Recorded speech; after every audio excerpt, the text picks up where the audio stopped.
Okay, here we go. Let's get the disclaimers out of the way and then we'll get started. There is a New Zealand USD alert that we got at 8:30 East Coast time. I've got that drawn out and we'll show you how we're playing that right now.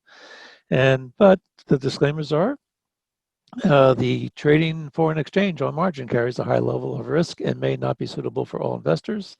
The high degree of leverage can work against you as well as for you. Before deciding to invest in the foreign exchange, you should carefully consider your investment objectives, level of experience, and risk appetite. The possibility exists that you could sustain a loss of some or all of your initial investment, and therefore you should not invest money that you cannot afford to lose. You should be aware of all the risks associated with the foreign exchange trading and seek advice from an independent financial advisor if you have any doubts. This is Wednesday evening or 9:30. We're going to go to about 11 o'clock if we have the energy to go that late. And if not, we may cut off a little bit earlier. We'll see how the evening goes. And this is a live trade room. It is for educational purposes only. No financial advice or recommendations will be provided. Any trades taken during this live session is not a recommendation or suggestion that you should also do the same. Past performance is not indicative of future results. Do not trade money that you cannot afford to lose. And before trading live, always operate with a written trade plan that identifies the rules for entries, exits, targets, and risk management. That is hilarious, Al. You sound just like a plane captain of a plane like you used to do. And thank you for flying Hawkeye Air. Yeah, thank you for flying Hawkeye Air. Your exits will be here, here, and here. Yeah, please as the plane, make sure you do not take your baggage on with you. Yeah, do not leave your baggage and take advantage of the exits above the wing. So here we are. What I'm going to do is I'm going to do a replay on this so that you can kind of see where I started. Hey, Al. With it. Yes. I just want to make sure, guys in the room, if you have a question, you can put it in the Q&A. I'm also going to try to monitor the chat for you guys, just in case. As we grow, Al may end up wanting to open up your mics, and we may do that just to see how many people are here. So if you have a question while he's going through, just put it in the Q&A section or the chat box, and I'll check it for you, Al. Yeah, and I'm going to take a little survey of what kind of experience level we have in here tonight. If you are relatively new at trading the foreign exchange and chart trading, raise your hand if you know how to do that. Or put a yes in the chat box. Either put a yes in the chat box. If you're relatively new to trading. Box. And if you are, say you have a couple years of experience, put a yes in the chat box. A couple years experience. Okay, that's good. So this is not new to you. And how many people would say that you're somewhat seasoned traders? 15 years. Oh, okay. So good. We have, oh, that's Brian. Oh, that's you. Yeah. Okay. I got over 15. Okay. Well, I'm not going to try and keep it too basic, but I'm not going to try and get too complex. If I go too fast or you don't understand, just raise your hand and we'll turn on your mic. If everybody has a mic, go ahead and get your mic set up so that we can turn it on for you. And it's a lot easier now. It's going to be kind of casual tonight, and we'll just come here and have some fun. So what we did was we had an alert with the AIRIS alert at New Zealand USD at 8:30 East Coast time tonight. So what I did is I drew the wedge. I draw it on the 15-minute chart. So I'm going to come back here on our 15-minute chart. I'm going to blow this up. And I'm just going to, what I'm going to do is I'm going to see if I can just play a replay just so I can get some of this other stuff off the chart here a little bit. Here's where the alert was. And I've got everything prior to that I've got pretty much turned off. I'm going to just unsync some of this stuff so we can kind of keep this a little bit clutter-free here. Since I do have this trade, I did take this trade. Now I want to make one thing perfectly clear. This is not my favorite time of the day to be trading. And more often than not in these evenings, we get trade alerts. And not that they don't work, but oftentimes, more often than not, they don't really materialize until 12, 1, or 2 o'clock in the morning. So even though I'll take some trades. Every trade I take here tonight is going to be on demo. And I will just show you where I would get in, whether it was a live trade, a morning trade or not. But just to give you the sequence of how I decide where to get in, what to do, and how I play the trade out, just so you understand that part. Right now I am in this trade. I'm in it. I took it out the long position. I'll show you how I did that. But when I got the alert, what I'm doing is I'm looking for, let me unsync this as well here. What I do is I look for a significant pivot high and pivot low. This was an ascending wedge. And my main thing, what I'm trying to do is I'm trying to find a place where I can get a trend line where I have an anchor, a middle hit, and an end hit, a third hit, before we get to the wedge. If I can do that, great, and I'll do that. If I can't, then I'll just sort of park my my triangle tool here until I can get that third hit, and I use that for the reference. So what I did was I'm looking at, I'm seeing this trend right here. We have a nice little, it looks like a nice little trend area going here. So I'm gonna use my triangle, start with it with my A down below. It's an ascending wedge. So I'm looking to go from low to high. So I'm gonna start my A up there. I'm gonna come up and I'm going to look for the next significant high. And I'm gonna use this one right here, and I'm gonna come back down, put my C here, and I'm gonna put my D as close to the top of where the wedge was as I can. Let me make this a little bit less thick here.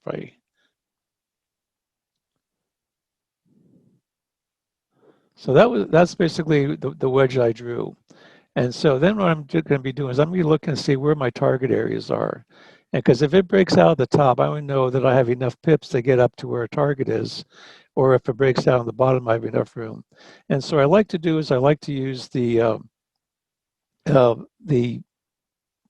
usually where the A is, especially if it's a nice 45-degree angle or so, I'll try and use this as my target area if it breaks the wedge.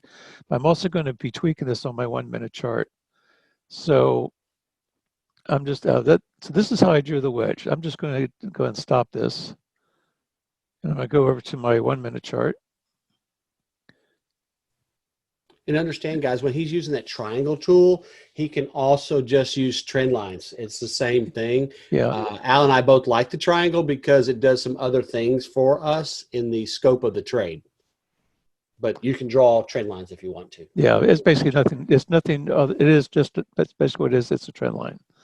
So now the fact that so here's where my C was, and up here's where my D was. So basically, this is the range that we're playing in, and the price action basically it goes up, it goes down, and it goes sideways. But even if it's going sideways, if you go to a lower time frame, you're going to see where it trends, or it's going sideways, it trends, or it bounces, or just goes sideways. Now it's starting to trend on up, but it's still basically playing inside this range. Now the fact that this time of evening everything is usually so slow. Mm-hmm. And there's such small moves over a period of time. So like from the time this alert happened to where it actually broke, we're looking at, let's see, well, the alert was at. Was it last week we had over an hour and a half of 5 pip movements overall? Something like that, yeah. It was crazy. Yeah, so from 8:30 to here, we actually only had a movement of, at best, 2 pips. Yeah. So you see why, and unless you have some volatility and some volume, it's really hard to get the price action. So what I did was, especially when it's so slow and the movement's so slow, I thought, okay, I'm going to draw a Fibonacci retracement tool here and figure out some Fibonacci zones. So I'm going to take the top 25% and say, I want to get it up to this area before I take anything, before I even consider taking anything, either long or short. I'm going to wait till it gets down to the bottom 25% before I take anything long or short. Now, the question is this thing going to break out the bottom and give us our pips coming down the bottom, or is it going to come up here and break out the top? So again, do I have room? If it breaks out of this area here, do I have 7, because I'm looking only for 7 pips. So do I have enough room to get up to this area? So if I take my measurement tool, and I measure from, say, this box to the bottom of this box. That's 8 pips. So in other words, I've got to get a pretty good I have to get a pretty solid entry just to be able to get 7 pips, just to get up to the top of this range. The whole range is only about 14 pips, 12 pips, or 13 pips. So I have to be pretty much right on in order to, and I said, we shoot for 7 pips. I'm happy with 5. And because the 7 is predicated on a spread of about 2 pip spread. And you can see right now, the spread over here is about 1.7. So what I did, so I've got a couple of different areas. So if you were with us a couple of weeks ago, we were mentioning that we would take the bottom of the wedge and we draw a parallel line with that 2 pips away. I've sort of changed my technique on that just a little bit. And what I'm looking at now is I look and see if I have a trend line where I have my middle hit. So remember I said when I get an anchor, a middle hit, and another pivot point, and they're all lined up, I get those 3 points together. That validates this trend line. Same way up here is that if I have a pivot point, and I come through, it violated it, but if you measure that, it's only 1 pip.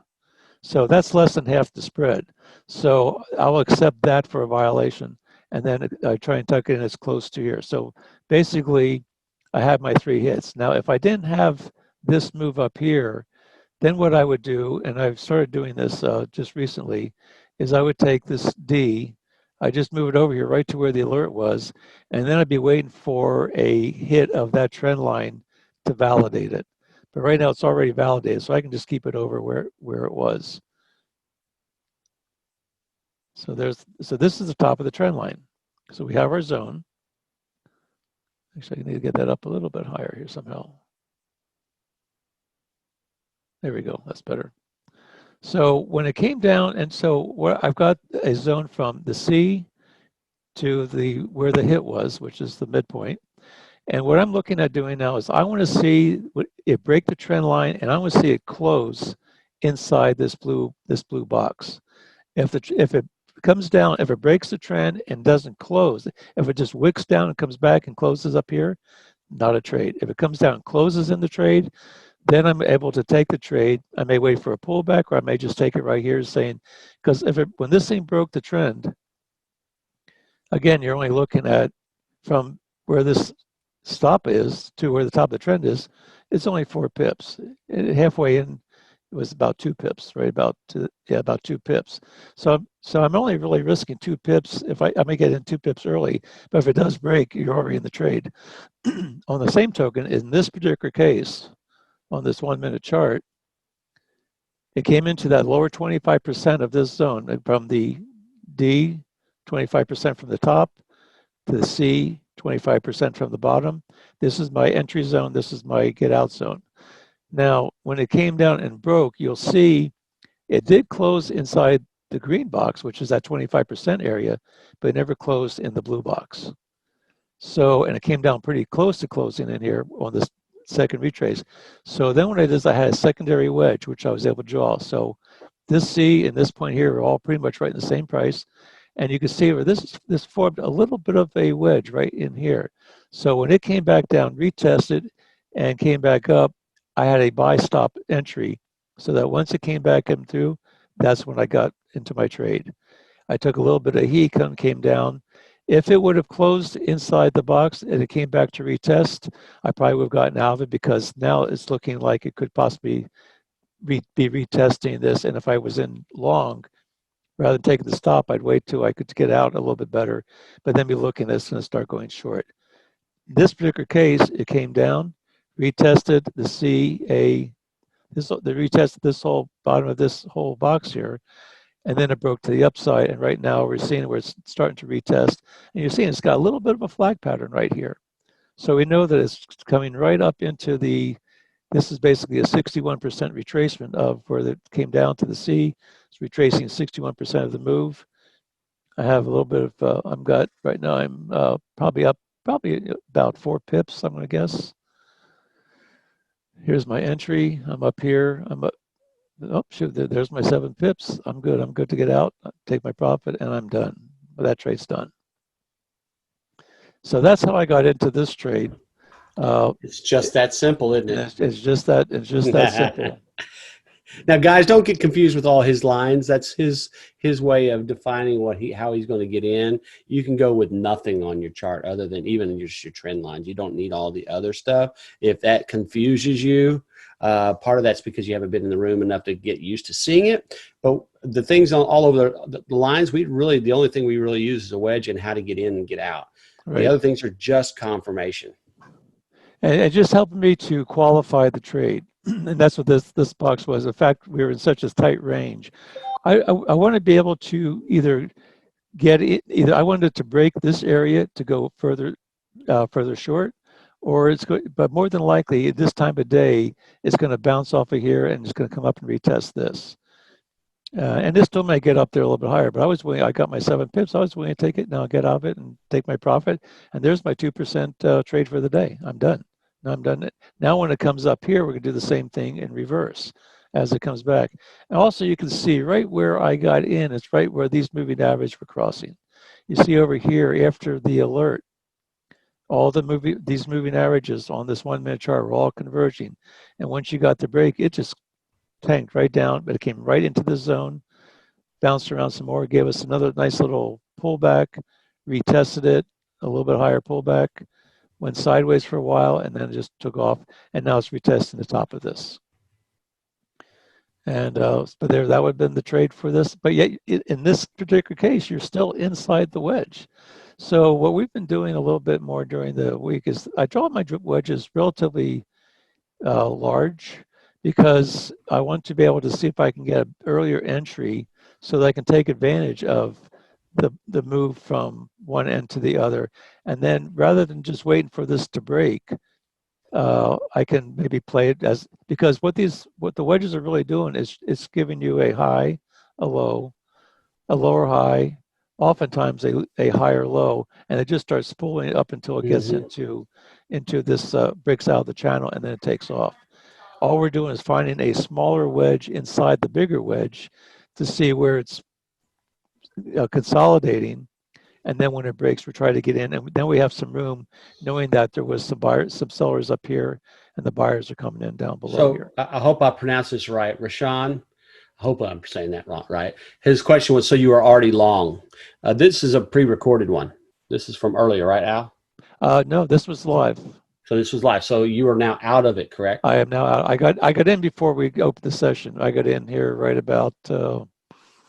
I said I got in. That's what I was thinking. Right about prior 9 to the session. Yeah, just a little bit after 9 o'clock is when I got when I got in to this trade. I did. Just are you still, Al? When you still are? I mean, obviously, we can spend hours waiting for the trade to develop. Are you still averaging anywhere from 20 to 30 minutes once you're in a trade? I'll tell you, that time is starting to change significantly. We had one today, and I bet it was good.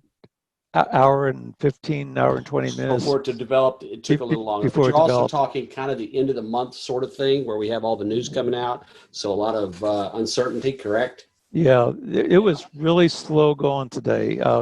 I would say for the most part, on an average day during the month with not a lot of news announcement. When there's news announcements, you'll get into the trade and it just takes forever because they're waiting for the news to come out before it actually moves.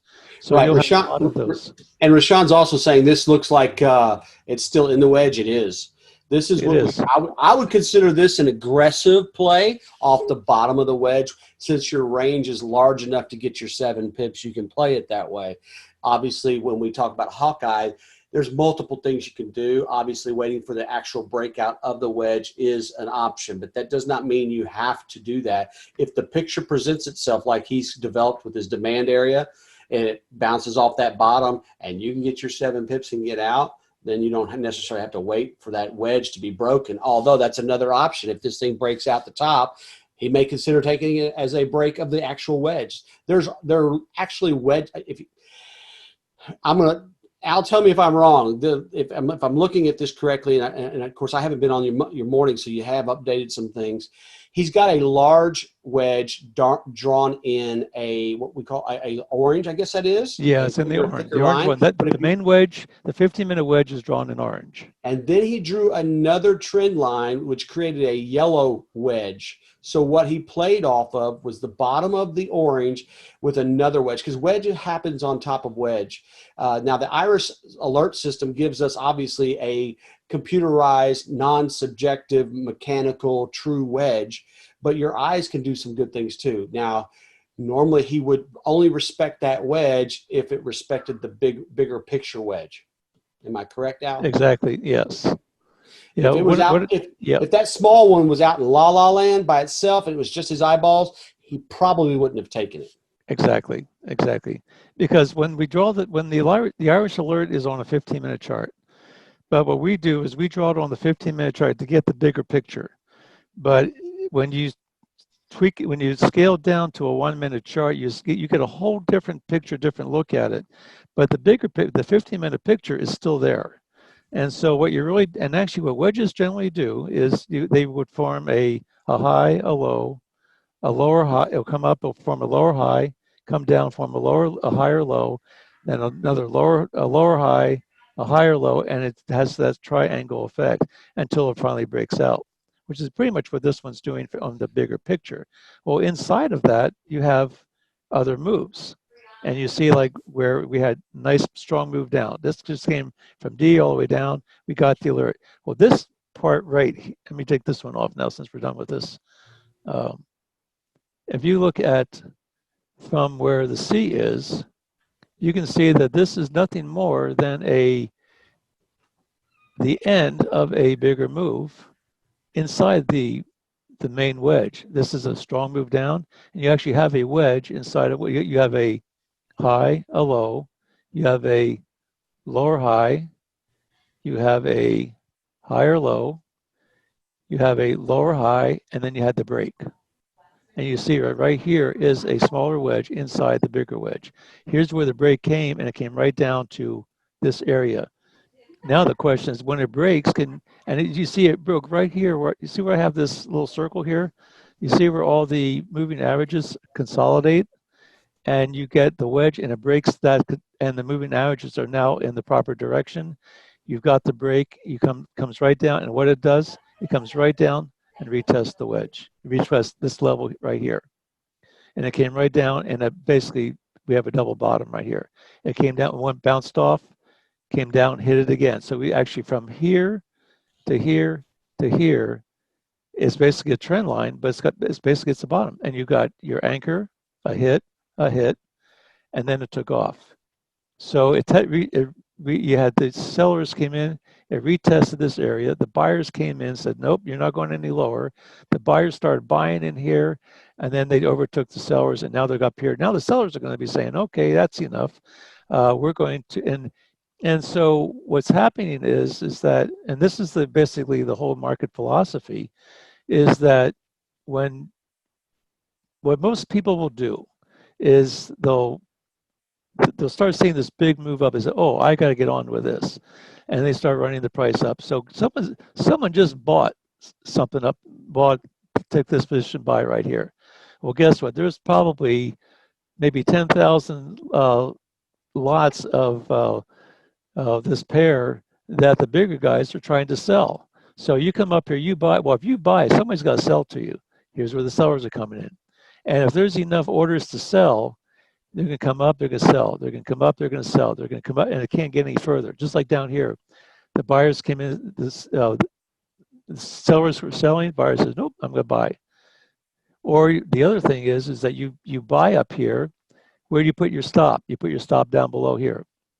They run it back down, guess what they do? If you bought here and your stop is a sell stop, if you're selling, who are you selling to? You're selling to the big guys down here that are buying. And so you have to kind of think in those terms that where are the orders? Is there a lot of orders to sell here? Are there a lot of orders to buy here? And eventually what happens is all these orders get chewed up. And when they get chewed up, then the price goes and it breaks. And now you have, and this is where the breakout comes in. But how many times do you get a breakout where it breaks out for example, right down here, here's our wedge. It broke out below the wedge, but guess what? There were all these buy orders were sitting right down here. I said, okay, when you break out, we're going to buy because we think this is a good place to buy. And so and that's what develops the wedge. And so like right now, if you're looking at this, right now you have a high, a low. Well, now you have a lower high.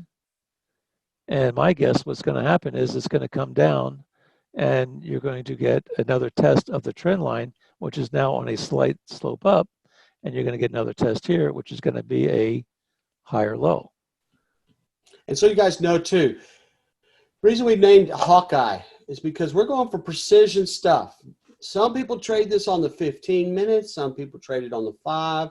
We like going from the 15 to 1 and manage on the 5. I know that's what I like to do. So, but we're looking for those precision. We're not looking for the 20 to 30 pip move. We're looking for that 7 pip move with proper position size to where you get your 2% in a very short amount of time with a lot lower risk value. Some people will gravitate to this. Other people don't like the way it is. And that's perfectly fine. You just have to find that strategy that makes sense to you and fits what your time level is and what time you can put into it. I mean, I love this thing. And what Al does, we've kind of built it since when did we start this thing, Al? May, June? Yeah, about June, I think, is when it came out. Yeah, and so we've kind of, these other tools that we're seeing here are just like you said, confirmation. He doesn't need any of it. All he needs to do is be able to see a trend line and say, okay, where's the momentum? Because that's all pretty much what you're looking at is what's the most recent momentum. And when you're shooting for only 7 pips, you're looking for a good spot for momentum. That's all it is. Rajan saying US JPY in consolidation. I don't know. I haven't looked at the US yet. Yeah, well, if we can take a look at that. Look at it, see what it is. Okay, I'm gonna just take everything off. Oh, absolutely. You can look at it from there and know it is, at least on a 1 minute. Yeah, if you look at if you look at a 1 minute chart, whoops. And again, our market's not open. Yeah, and this is even the yen market, the Japanese market is probably still a little bit early for that still. But yeah, if you look at this range from, this is the biggest move I'm seeing. Let me see what the range of that is. We're looking at from here to here. You have 8 pips from the time the market, pretty much after it stabilized, after the market reopened again, which was at 5 o'clock. For the last, let's see, 5 to 9. So that was 4 hours. 4 hours, we've gone about 10 pips. We've gone about less than 10 pips 12 pips, in 4 hours. If you go from that break, that early one right there. Yeah, from right here. This is, let's just say 7 o'clock. 7 o'clock to 9 o'clock, you've gone 7 pips in 2 hours. Amazing speed. That's not tradable. I would go to your 15-minute for a second. Okay. Rajan, my background is swing trading. So I love the daily charts. I like to see. Give me a look at your 4-hour chart real quick, Al. Okay. Oop, that's pretty. Isn't that beautiful? So when we say it's going to go long, you can even see the wedge on the 4-hour. Right there's a perfect high. Here's your high. Right, go the other one. Go even further back. Oh, this high. Yep, there's one, and that's where I put a wedge there. And I'd go from there to there, back up to the new high, and flatten it out. That's what I would do. From here to here. There. To here. There. And you see that's a lower high. And here's a higher low. Not by much. As you go through, it's actually consolidating. So when you say it's going to go up, okay, it can, but I want you to look at that C location. That big candle move down there, you had 2 of them in a row. People like us can't make that happen. So as Al was mentioning earlier, something about that price area, that 106.80 and 107 area, understand the yen pairs love round numbers. And my background is when we were doing banking finance, we never looked at the minor cents. We always were on hold. Really, nickels, dimes, and quarters is what I would do. Nickel, dime, and quarter. So yen pair seems to gravitate to those round numbers too. And Those movements, when you have a long candle like that after a C on a 4-hour chart, there's no way that was done by any normal person. That has to be a government, an institution, a 401k, some type of big money to make that thing. So when it leaves that fast, this is what Al was talking about. When it leaves that fast, that means there's unfilled orders up there. So I would agree with you that this thing's going to go up. To the degree of how much, I would not have a target. If I was going now, I would have at least take part of my profit off before it gets to that little square that or rectangle he just drew. I would take some of it off the table. And then if it goes through that area, then we have a breakout potential at the 107. Knowing it's a yen pair, 107 is powerful. Okay. What once was resistance becomes support. Then I could see us going higher up in a much larger degree. That's just my analysis of the U.S. yen. Although the U.S. dollar is really wavering right now, we've got a lot of news coming out, and we are politically at a standstill where one side does not want the economy to grow, one side does for political reasons, obviously, understandable. So we may see some real kind of strange volatility in the U.S. market. And U.S. yen being a safe haven currency, you may see some volatility here where the price will go back down if uncertainty happens. But I like the idea of it going up because it would be helpful for our market overall as far as our dollar strength. And when you see it, even like as you see this, Creating another wedge, aren't you? There's a trend. It's starting to develop another wedge. Now, one thing that I've discovered over the period of time is that when we had this wick right here, and it came down. We had a high, we had a higher low. When this wick broke, the next target really is if you go and you have like no other wicks over here, this is where the target's going to go. This was a straight shot. Now, if I take this on a let's say put it on a 1 hour chart, looks a little bit. I still think it's going up, but I think you just got to be aware of that C point. Yeah, but if you look and see where there are very little wicks, no blue candles at all, green candles at all in this whole move, even on a 1 hour chart. So from 2300 so within 7 hours, this thing dropped. How many pips did this thing drop? Quite a bit. I can't even see what it is. 172 in 6 hours. So, but what happens is that at the end of every big move, there's another wedge. In fact, you can see this is a move. This is forming its own little wedge right here. It's going up slowly, but when this thing breaks on the bottom here, this is where it's going to be heading down. Right. Ebb and flow. Yeah. We call it order inside of chaos. And what this IRIS does, it just takes this little 15-minute segment off of this little move right here, and it's saying, "I'll bet there's it has a nice move, and it has a little, and it says, oh, there's a wedge right here." It gives you an alert and say, so you're looking at this little area, but from the bigger picture, you can see that there's a stronger move coming up here. Now this one hasn't been, and so that's why what I do is I try to find those hits, because these when you get that third hit, it's a significant point for the bounce, and then you just sort of play it once you get that little wedge. But then when you on a 15-minute chart like we saw, let me show you this on the New Zealand. This is one we had earlier today. Here's the alert. And this thing happened pretty quickly. Let me do a replay on this one.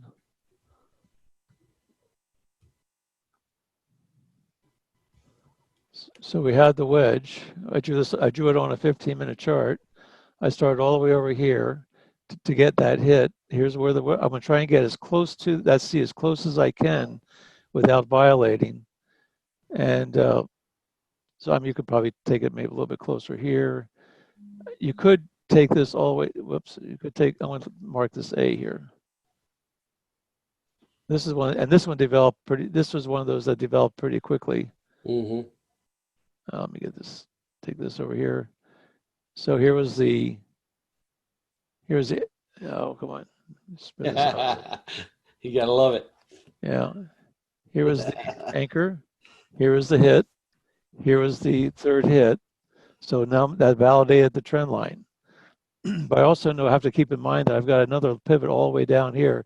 So I want to make sure that I understand that if that thing breaks, I want to see where my target's going to be. And I'm going to be looking at my target to be somewhere in here for the initial target, the first target. We have a valid trend line because we had the anchor that hit and then the before the wedge alert. And as we go and we draw this thing out, make this bigger. And what I was looking for here again is that, remember I mentioned about when I get find my C, I'm gonna come over here and find my A. And I said, if I get a close inside this area, it breaks the wedge, it's gotta break the wedge and close inside this blue zone. Well, let's see what happened here. And here, this did not give us a lot of time to play with because you'll see this happen pretty quickly. Just back this off here. I'll just do this candle by candle.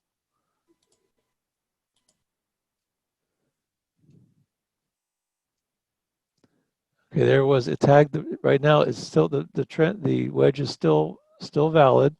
It tagged it, popped back up. Where's my?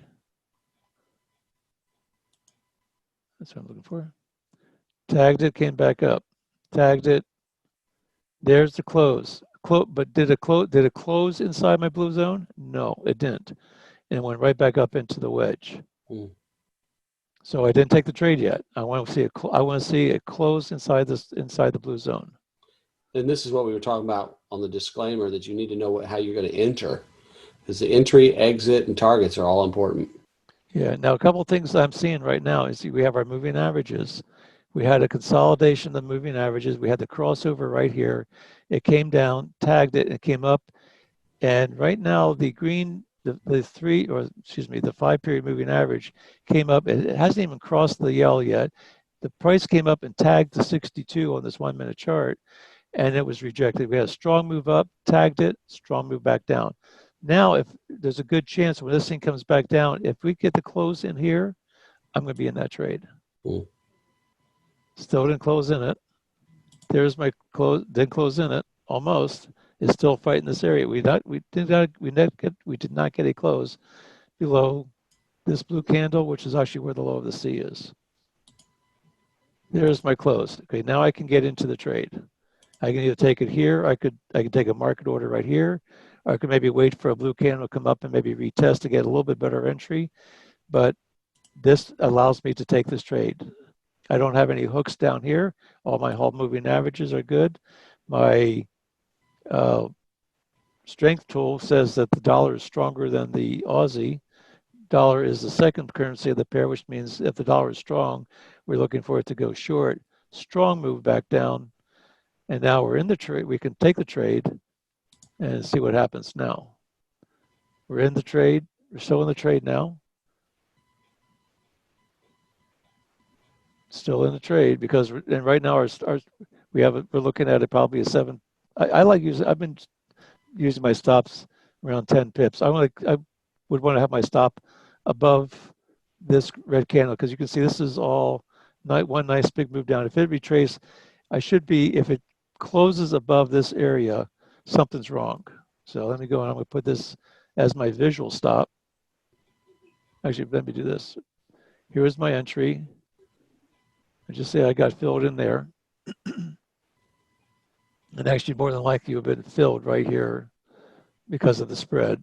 So you've been filled somewhere in this area. And now we're going to be taking, I want my visual stop. This is not a hard stop. I'm just saying that if it comes up here and closes above that, I'm going to be looking real hard about getting out of this trade. And so that's going to be my visual stop zone. And right now, I've got this yellow moving average as a buffer. I've got the trend line as a buffer. I've got the 62 as a buffer, and I got my stop above all of that. Maybe move it up here above that wick here a little bit, just to keep it out of harm's way. Distance-wise, right now we're looking at 4 pips, 5 pips. I use a 10 pip stop. Yeah, but if I will be out of the trade before it hits the full 10 pips or 7 pips. And so here we go again. Run the trade. And my target is going to be, if I got in here, my target is going to be, say, 7 pips. It's going to be way down here. So this is at 73.39. Let's just call the target 73.32, we'll call it. Right there. Here's our target. Let's see. And you said it looks like a big move, but we're only talking 7 pips. So, and here we go. Let's see what happens.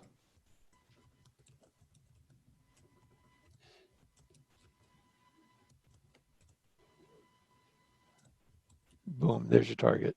And there's your trade. That's nice. And that all happened before at 7:31, you're out of your trade. You basically got in at 7:19. 15 minutes later, you're done. And you'll see that probably just kept on going too. I think this one kept on going. So there's your 7 pips. Let's move another 7 pips below that. Oftentimes you find out 12 pips seems to be a nice number too. So let's just move another, there's another 5 pips.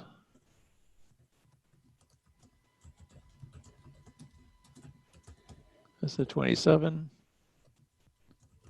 And then we'll see there's probably going to be some Fibonacci lines that this seems to be. Here's a Fib line right here. Here's another 7 pips below that. And let's see where it goes. And that's what happened. It came down here, it broke that, and within about 2 seconds, it jumped all the way back up here. And why that did, I have absolutely no idea, but it took no prisoners. If you're real quick on the trigger, when that closed, you got in, you got it up. But if you waited 5 seconds too long, you got filled somewhere. And I got, in fact, that's what happened to me is I actually got filled somewhere in here. I still had a nice trade, but rather than getting 12 pips, I got like 5 or 6. But that's what can happen when you get to some of these areas. This doesn't happen a whole lot like that. A lot of times you'll see a little candle and then it'll just start working its way back up. But that was like some news announcement or something got somebody's attention to where it just dropped up 37 to, that was a 10 pip move in about in less than 10 seconds. But there again, this is how we try to trade this. This is how we try to analyze and how we get into the trades. Anyway, so we get in, we try and go for 7 pips. But if you don't get a good fill, then you can't always get that 7 pips. So be happy with 4.5 or 5 pips. It's still money in the bank. And here's something that we need to show you why we do this.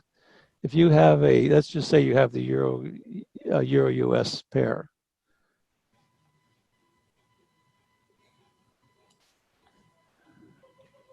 And the Euro-US pair is worth, on a full contract, it's worth $10 a pip.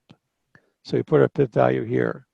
If you have a 10 pip risk and you're going to risk 2% of your account, you're going to be risking, let's just make this a $500 account. Just for easy numbers here. Yeah, that'd be easy. You have a $500 account. Go ahead. You say something, Brian? No, I just said that. Yeah, 500 is easy. Yeah. Easy to remember. So if you have a 2% risk, you're going to risk $10. In order to risk $10 with a 10 pip stop, you'll risk $10 and your lot size is a 0.1. That's basically ends up being $1 a pip. If you have a 40 pip stop, you're still risking 2%. It's still going to be $10. But rather than a 0.1 lot size, you have a 0.03 lot size. Same risk, same account size, same. But if you can narrow this risk level down to 5 pips, look what your lot size is. Or if you have 7 pips, is a lot of times what we use. Your lot size now, as opposed to a 40. So you have a 0.14 versus a 0.03 for the same profit. We call this our profit regulator. the tighter you can make your stop, and the tighter you can take your profit. And like I said, we're looking at 7 pips. The larger your lot size for the same risk, and there's a whole lot more 7 pip moves in the course of a day than there are 40 pip moves in the course of a day. And that's why when we get these wedge alerts and you go for 7 pips with a larger lot size with a real tight stop, you can get in and out and you make your 2% within a couple hours or a couple minutes oftentimes. And so oftentimes, more often than not, I'm up at 6 o'clock in the morning, and by 8 o'clock in the morning, I'm done trading for the day. Any questions? I'm not seeing anybody putting in the chat box. Any questions so far? Nothing in the chat box, nothing in the Q&A. We put everybody to sleep, or they're so overwhelmed they don't know what they're doing, or Yeah, no, everybody's learning. Everybody's learning. So, but I mean, this time of night is not a real strong night for trades. Especially this time of month, because all the news is this week as well. Right, we have non-farm payroll on Friday, so starting tomorrow is probably going to be a pretty quiet day tomorrow, I'm thinking, or there'll be some positions. They'll be taking some positions in anticipation of what the non-farm payroll numbers are going to be. But oftentimes, like on Friday, I won't be doing much trading, and probably depending on how volatile it is tomorrow. But if you look and see what for tomorrow, what the news is for the 3rd. There's a couple red folders at 10 o'clock in the morning, British and US. So there'll probably be some volatility with that, but you have to be real ready to be able to bail or to, you got to be real careful trading that because you're going to have some announcements at that time. Not only that, Al, especially here in the U.S., Monday's also a holiday. So you could see some real squirrely stuff on Friday. That's right. I forgot about the Monday being holiday. Monday holiday. So I might actually even just do a manual or just some, I just keep practicing. Whether I make my 2% by 8 o'clock, I'm still sitting here practicing, taking trades in demo. I don't want to overtrade my account because I usually end up giving it all back if I do. So just consider that 2% being your daily bread, and it can be significant. So when you go and you build your account up, you start with $500, you get 2%. Let's say you get 10% a week, you get $50. Say the first week you get $50 that first week, so now you have $550 account. Same 2%, you just increase your lot size for the same risk level. And eventually that $550 over, as you compound it slowly, and you now have a $5,000 account. Now you're getting $100 a trade, bigger lot size, same pip value, same risk value. And then when you get a $10,000 account, because you're making 10% a week, and before you know it, you're getting $200. That's $1,000 a week. Mm-hmm. If you can get just your 2% every day, that's another $4,000 a month. And that's how you build the account slowly, but that's the power of compounding. Same picture, same lot size, same risk value. All you're doing is changing your lot size. Rashawn said, not sleeping, just helping with the baby. In the mornings, I'm getting ready for work. Yeah, me too. I'm doing the same thing. But I took 5 days next week to trade all day and all night. So he will be all yours next week, Al. All right. Well, we'd love to have you in here. Have a microphone. Get ready to ask some questions. Because we turn the mics on, and when people have some questions, sometimes I just don't understand the question. We'll just turn the mics on. It's a good group. Most people don't want to talk, but once you get comfortable with the mic, it's so much easier. We have some nice conversations, and eventually what we're going to be doing is, as people get more comfortable in the room and more familiar with what we're doing, we're going to have people start sharing some of their charts and say, okay, how did you draw this wedge? How are you going to play this out? And because you learn by teaching and you learn by asking questions, and we're just here to try to get everybody to be successful traders. That's our goal. That's our mission. And I think we're doing it. I think we're getting some people have been very successful. Well, I'm more successful now that I've listened to you than I have been in a while as far as day trading, because I suck at day trading. Swing trading, on the other hand, I do okay with, but dropping down, it took me a little while. It took me about a month, guys, to just listen to Al and follow what he's doing. I've tweaked it a little bit to make it kind of my own. I'm a little more aggressive than he is. Not haphazard. I'm not haphazard. I'm calculated, but I'm a little more aggressive than he is. So my entries are sometimes a little bit different. And but everybody has their own flavor and risk tolerance. So it says still no Telegram group for participants of the Hawkeye webinars. There is a Hawkeye Telegram channel. It's not collaborative as far as you guys posting. However, there is now and I just posted this message in there. Here's the Hawkeye strategy channel right here. I put we got a website. We were advised that if we opened up a chat group, many times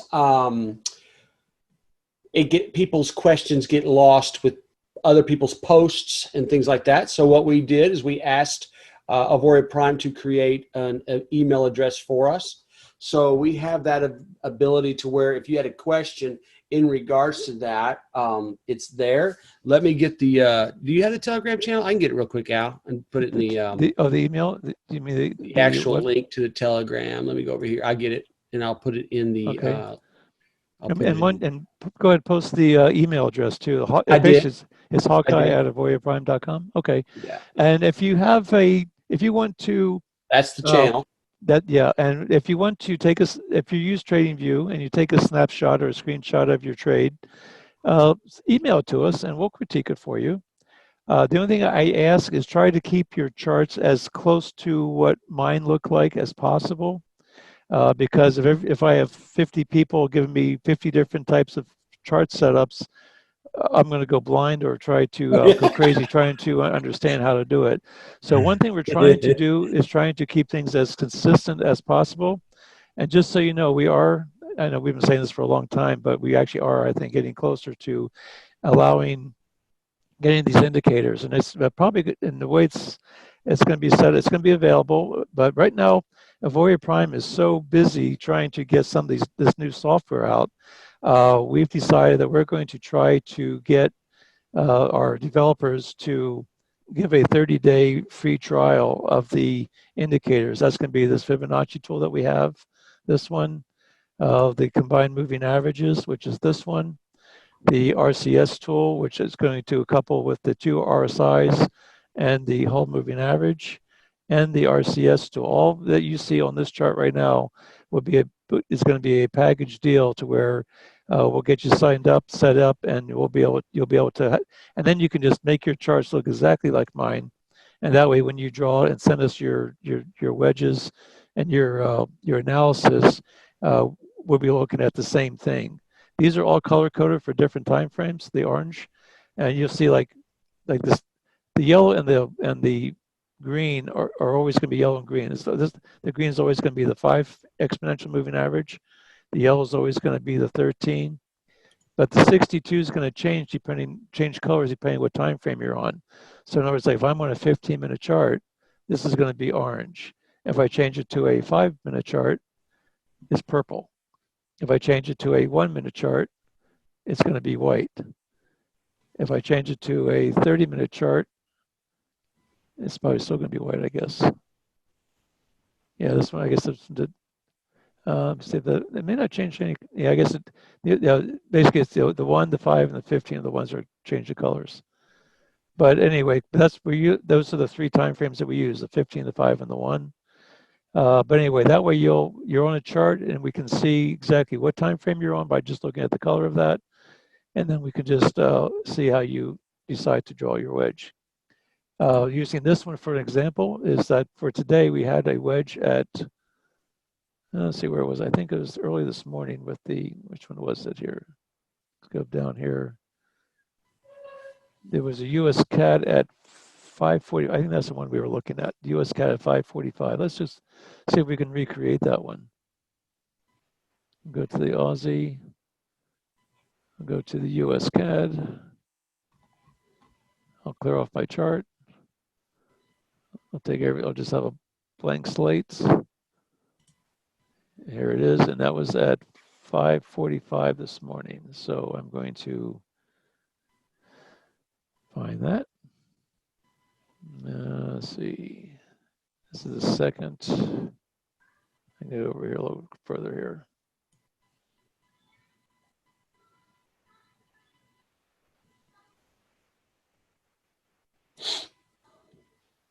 Oh, I'm going to try. That's might helpful if I get on a different time frame.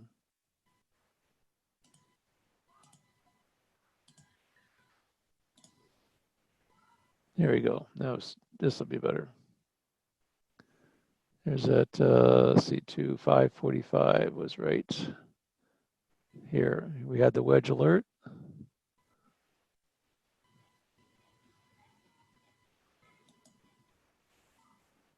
And this is what we were looking at 5:45. We got the alert. And we see we had this nice strong move up. But you see what I was talking about? We have this nice big move up, and then it starts developing a wedge at the top of the move. And it's either going to break down to retest, or it's going to break up and find another place to land. So, but we had the alert here. So what I usually do is I start back, I try and stay within the new day's time frame, but sometimes I have to come to the previous day. But for this day's range, I can see that I can use this pivot high. I like this one a little bit better, just because we have a high, have a little bit lower high. We have a low, we have a higher low. So I'm okay with, well, pretty much starting with that. So if I draw a trend line, just a straight trend line from this peak, if I can draw this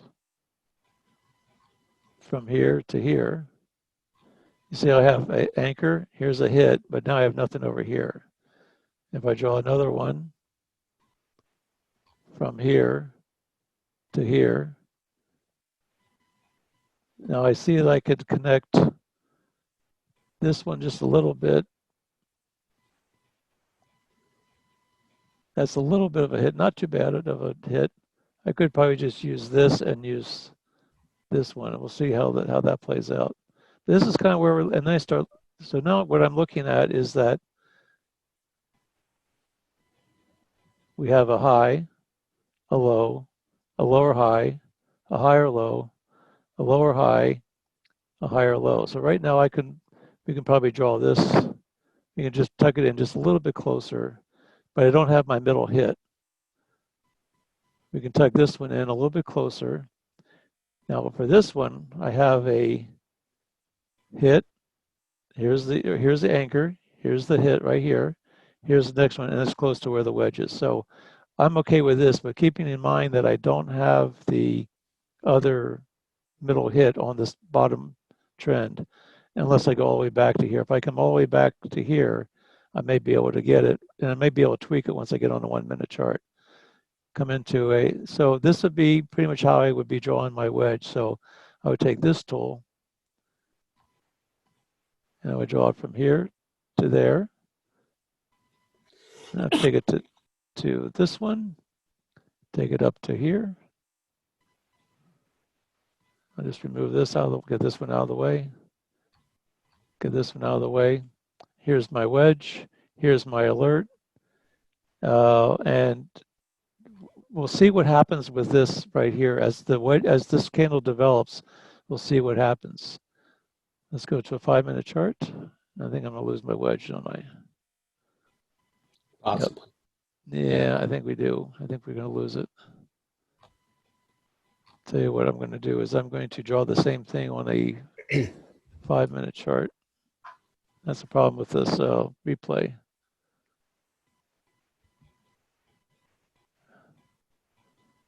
I'll tell you, we'll just, I'll go to my 5 minute chart and we're going to tweak it. Then I'll do the replay. So here's my anchor. I'm going to move this one over just a little bit. Check that one out. Check this one out. So here's an anchor, hit, hit, anchor, hit.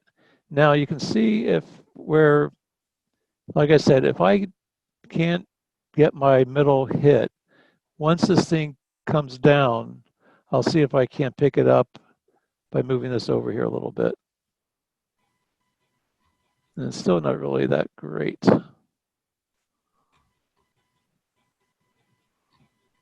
In this particular case. And this one, I can see what it was. It was an ascending wedge or descending. It was ascending. So yeah, we're going to go from low to high.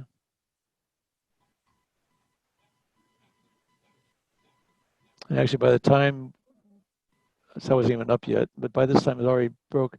But you can see where here's a high, here's the low, lower high. It actually created another. This is actually, if you look, and if I can bring this A over here now, you'll see that it's pretty much, maybe I'll get the hit now. Here we go. So now I have an anchor, a middle hit. I can use this one now. And so I was able to readjust my wedge after, and you see it went right back up into the wedge. And so then you're looking at, okay, if I can get I'd be looking at from this point to the B. Let's just see how this works out. You do have some IRIS alerts. 2 of them just came through. Oh, maybe we should do that. Maybe we should work on that. Let's see. You have a descending Kiwi US, or you have an ascending US yen, which we already talked about the US yen. Yeah, it's actually the wedge that we talked about. Let's descending Kiwi, ascending US yen. Descending Kiwi. That was right at just now, right? Which is strange because just about an hour ago, I was at 2 hours ago, you had an ascending Kiwi. Yeah, and that's the one that's the one we took earlier, isn't it? Mm-hmm. Now it's in a descending mode, and now the wedge on the U.S. yen, which is about the time you'd expect the yen markets to start picking up. Let's take a look at the yen. Let's take a look at the U.S. yen. So we have the U.S. yen, 1030 ascending. Is that right? Is that all? 1030. Ascending at 2130. Ascending. Okay, so I'm just going to take all this stuff off. Put this on a 15-minute chart.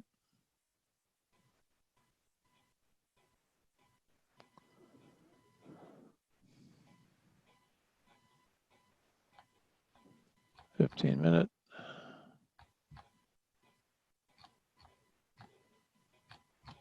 Ooh, that's got lots of wicks on that one. Mm-hmm. So we're going to mark it at 1030. Ascending. So I'm not going to work with this this big pivot down here, although there is orders that had happened there. I'm going to try and keep it within this range here. So ascending. So I'm going to go from. I agree. I'm going to try from probably. Well, let's just take it from. Let's see here. Let's take it from here. Small one. Yeah. To here. To here. Would you consider taking that B all the way back? I mean, going the other way. I know normally we don't. Yeah, actually, I would kind of like to do that. Actually, question is it going to be? In fact, this was an anomaly on the candle. This was also right at the break of the day. What about the A going to you see that rally-based rally, the big blast off that had? You got the green candle right after that, right there, that red candle. What about that being your A? Would you ever do that? Yeah, I would take the bottom of that red. I could take the bottom of that red candle. Yeah, but a near hit here. It's not overly exciting, but there's your picture. That's why I like the triangle so much. It just locks into things. The other thing is you can kind of see this. Now here, I kind of like this one a little better. Normally, I don't like cutting through candles. Because there are orders that but the trend line's still the same, except for that anomaly. Yeah, and actually, you can probably just take it on the other side of this, and it's still pretty much the same. It's a near hit. Let's see, that's from the bottom of that is 18, and this is only 1 pip variance away. That's a pip, basically the spread. Anything within a pip or two, I'll accept that as a near hit. So I would take it. No, this is the way I would draw this one. That 106.30 is going to be your beast. Let's move it to the 1-minute chart, and we're going to fine tune it.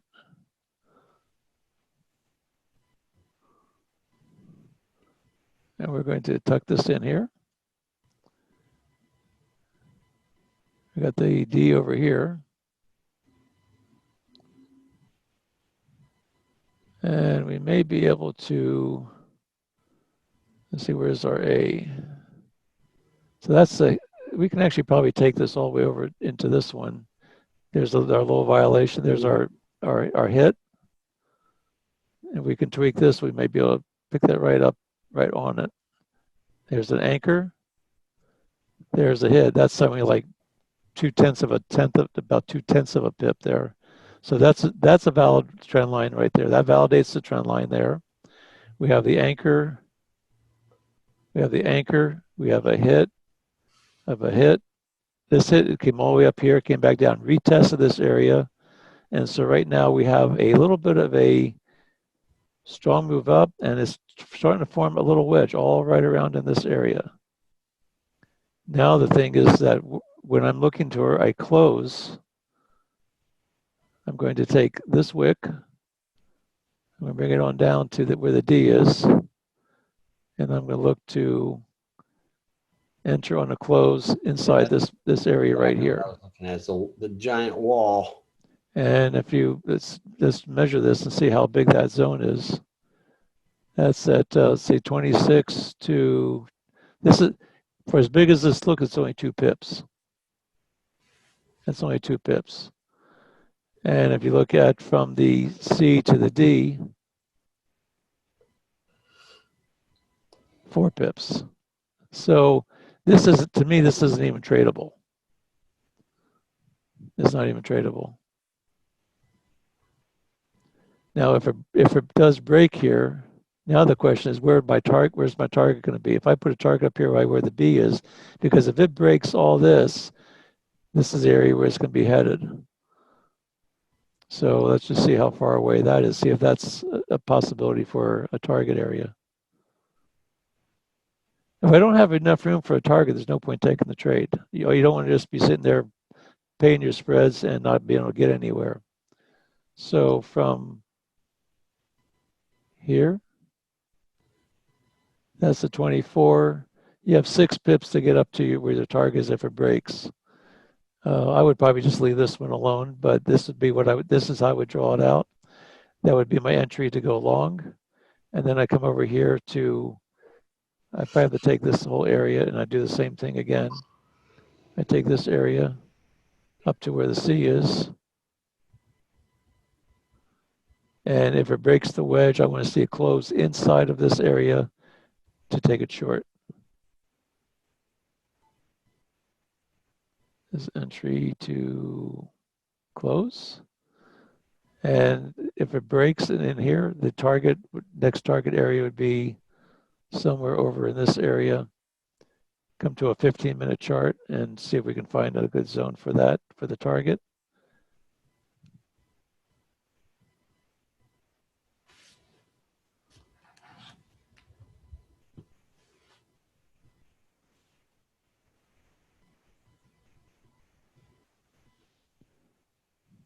And I would be looking at, you come over here, look at, oh, well, boy, this thing's gonna throw things off. This big wick just throws things off. But let's see, how big is that? 14 to. And when you have to work that hard, it's usually not a good trade. It's usually not worth it. But the other thing, what I'll do is when I find a wick, I'll find a wick and come over. I'll hit a wick, keep on going until I stop hitting wicks, until I hit the wall. Here's the wall. And then I'm looking to find out, I want to get below the lowest wick, which is going to be this one right here. Come over, I hit the wall. So right now, this zone right in here would be a target area. I would put it up right about in that area.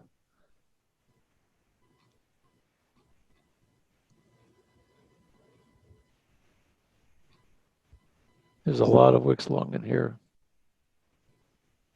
This would be my demand area to go look at, expect to maybe get a bounce off of this.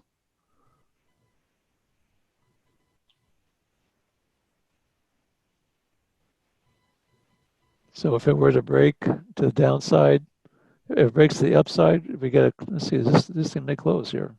What time is it? It is now so almost 9:40. Yeah. Well, 10:40 your time. Yeah, actually, we're almost done here, actually. Mm-hmm. starting to lose people too. There's probably people going to bed.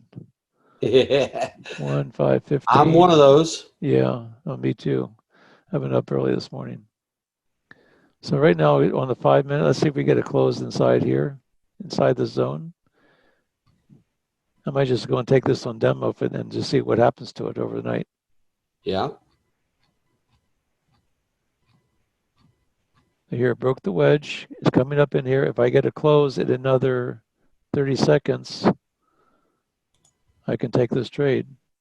What's your RCS showing? Good question. Dollar strength by 3 on the 5. Dollar strength, so it'll be to the upside. So we have the spread on the 5 minute. Whole moving average is doing it too. So you're green. And we have on the 15, 5 and 1. So we get the close. We probably already got it on the 1 minute. I like seeing the close on the 5 if I can, or at least they 3 minute close. It just did. Just close. Okay, so in that case, what we can do is we're going to do I'm just going to do is take a buy 25,000, 2.5. Take profit, stop loss, and we're just going to do a buy market order. And it's pulling back just a little bit. Take the buy. Boom, there we are. We're in the trade. And we're going to look for a 7 pip. Let's see, protect it. So we're going to be taking profit at, we could put 7 pips. Stop loss at, let's use 10. See where it puts us. Look my 1 minute chart.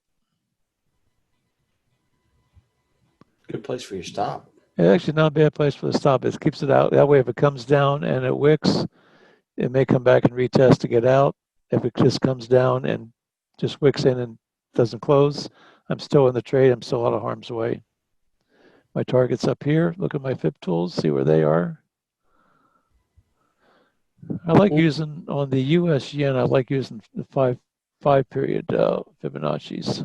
And I've got that. Okay, so we've got that there. And so here's the target. Here's our blue fib line. Where's our supply is below you now? Yep. It's right on your white moving average. It's right here. This one? No, one above it. 5. White moving average. Oh, okay, yeah. It's in there. It's just below. Oh, it's right there. Just below your entry, yeah. Yeah, it's just there, just below the entry. Which is another good sign, by the way. Yep. Because once resistance becomes support. Right. You get past it, it's coming back to recheck it again. That would be another good entry if you're adding to your position and you believed in it. Yep. All of my moving averages are in the right direction on the 1 minute. Let's see where they are on the 5. And we've got the green, yellow, purple. They're in the right direction. And on the 15, we have a green, yellow, orange in the right direction. And we're in the trade. It looks like it's poised to go. The only thing you see that gives a little bit of concern, and not big concern, is that you only have a 2-point spread on your RCS. Now it's 3-point. Yeah. I do like all the moving averages are the same. It came down and tested the 62 on the 15, and then it came back up and out. So that was the shakeout. Now it's coming up, and this thing could very well keep on going up. I think the 7 pip target is pretty realistic for this one. And I'm going to make a little mark here. Yeah, we knew, even when we talked about this morning, it tells you I'm tired. Even when we talked about it earlier this evening, we talked about it having the potential to move up for a certain time. Yep. And there's I'll mark that and I'll see where it comes in tomorrow morning when I come up. And on that note, should we wrap it up? We only have one person. It's just the 3 of us right now. Just the 3 of us. Is it Racine? Do you have any questions? Any more comments? Are you still awake? What time frame is he on? He may be in a totally different time frame. Let's see. Nothing in the chat box. Everything's good. Chat box. Well, on that note, Brian, I think maybe we're going to wrap this thing up. Oh, there he is. So, okay. That's all right. I've done that myself a few times. That is true. And I've been caught on camera, and I've been caught on camera doing it. So, so but anyway, I think we're going to call it a night here tonight. Thanks for showing up, Brian. Thanks again for your help. Hey, no worries. And we'll maybe see you in the morning. If I'll probably be getting. I'll probably if I get some alerts and stuff. I'm usually here by 7 o'clock in the morning, anyways. Yep. Getting ready for the day. But anyway, we'll chat at you later. Thanks for coming out, and we'll shut this thing down. And so good night, everybody.